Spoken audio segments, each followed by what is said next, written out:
Hey guys, welcome. আৰু মই আপোনালোকৰ দস উপলব্ধি উজা। আজি আমি জানিম এসেট আৰু লায়াবিলিটি কি হয়, ইহঁতৰ মাজৰ পাৰ্থক্য কি। আৰু এইটো পাৰ্থক্য যদি আপুনি জানি লয়, মই গ্যাৰান্টি দি ক'ব পাৰোঁ আপুনি জীৱনত কেতিয়াও পইচাৰ কাৰণে হাহাকাৰ কৰিব নালাগে আৰু আপুনি এজন ধনী মানুহ হ'ব পাৰিব জীৱনত ইমিডিয়েটলি নহলেও ডেফিনেটলি। কাৰণ এইখিনি কথা মই কোৱা কথা নহয়। চক মই আজি এইখিনি কথা ক'ম।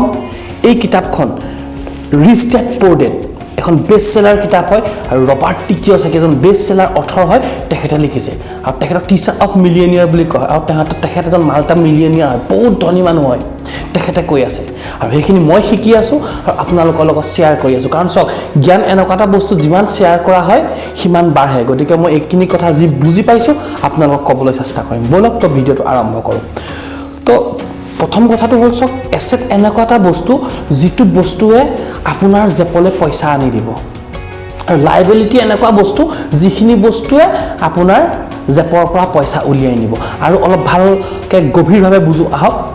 সাপোজ আপোনাৰ এনেকুৱা কিছুমান বস্তু আছে, সাপোজ এখন আপোনাৰ গাড়ী আছে, এটা ঘৰ আছে, আপোনাৰ এনেকুৱা যিকোনো আপোনাৰ এটা মোবাইল ফোন আছে, আপোনাৰ কিছুমান কাপোৰ কানি আছে, ঠিক আছে। তো যিখিনি আপোনাৰ জেপলৈ পইচা আনি নিদিয়ে বৰঞ্চ আপোনাৰ জেপৰ পৰা পইচা উলিয়াই নিব। যেনেকৈ ঘৰটো আপুনি থাকিবলৈ যিটো ঘৰ বনায়, সেই ঘৰটো মেইনটেনেন্সৰ নামত প্ৰতিমাহে কিছুমান খৰচা, গাড়ীখনৰ মেইনটেনেন্সৰ নামত কিছুমান খৰচা, প্ৰতিমাহে পেট্ৰল ভৰোৱা ইত্যাদিবিলাক, ৰাইট।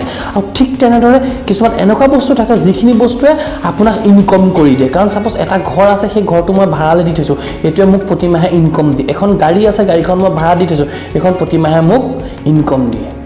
এইটো মোৰ কাৰণে এছেট হয়। আৰু আপোনাৰ কাৰণে ঘৰটো আপুনি থাকিছে, প্ৰতিমাহে ঘৰটোত খৰচ কৰিছে, সেইটো আপোনাৰ কাৰণে লায়াবিলিটি হয়, ৰাইট।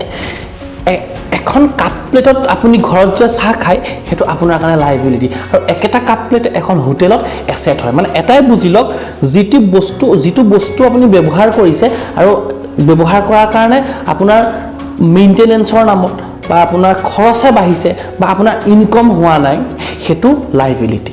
আৰু যিটো বস্তু ব্যৱহাৰ কৰিছে, ব্যৱহাৰ কৰাৰ কাৰণে আপোনাৰ ইনকম আহিছে, এইটো হ'ল এছেট। আৰু চব এছেট এনেকুৱা বস্তু হয় যিটো আপুনি হয়তো ইনষ্টাণ্ট আপোনাৰ হাতলৈ পইচা নানিবও পাৰে। কিছুমান এছেট থাকে যিটো এছেটত আপুনি ইনভেষ্ট কৰিব লাগিব, প্ৰতি মাহে প্ৰতি বছৰে ইনভেষ্ট কৰি আছে, ইনভেষ্ট কৰি থাকোঁতে আপোনাৰ অলপ দিনৰ পিছত সি আপোনাক পইচা ৰিটাৰ্ণ দিব। আৰু এই কিতাপখনত কৈ আছে আপুনি এখন ভাল কিতাপত খৰচ কৰাটো আপোনাৰ কাৰণে এছেট হয়।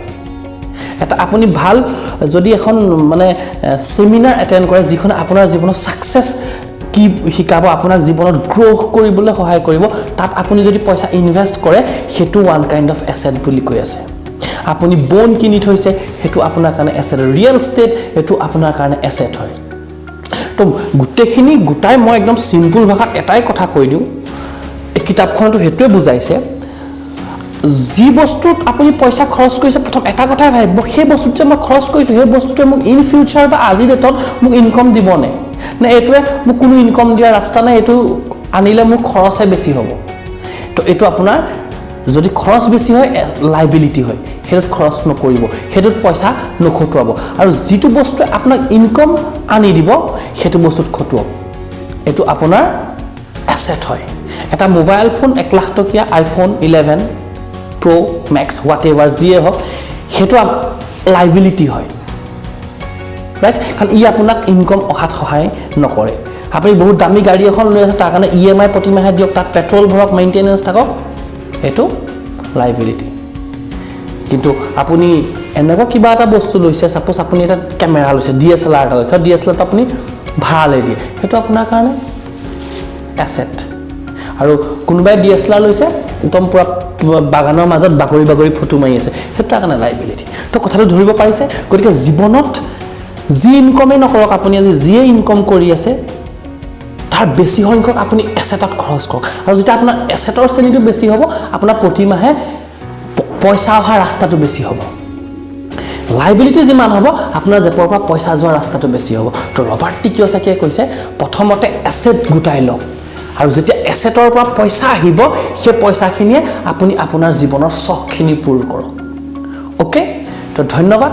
ভিডিঅ'টো ইমানতে সামৰিছে। যদি ভিডিঅ'টো হেল্পফুল হৈছে, ভাল লাগিছে, লাইক কৰিব আৰু শ্বেয়াৰ কৰিব, যাতে সকলো মানুহে এইটো বুজি পায় আৰু প্ৰায়বিলাক মানুহক আপুনি এই ভিডিঅ'টো শ্বেয়াৰ কৰি সহায় কৰিব পাৰে, তেওঁলোকে সঠিক জেগাত খৰচ কৰাত আৰু জীৱনত পইচাৰ কাৰণে অসুবিধা নোহোৱাত ওকে তো যদি আপোনালোকে মোক আগবাঢ়ি যোৱাটো বিচাৰে আৰু আপোনালোকৰ সাপোৰ্ট বহুত ইম্পৰ্টেন্ট হেতু কাৰণে তো প্লিজ চেনেলটো সাবস্ক্ৰাইব কৰি দিব থ্যাংক ইউ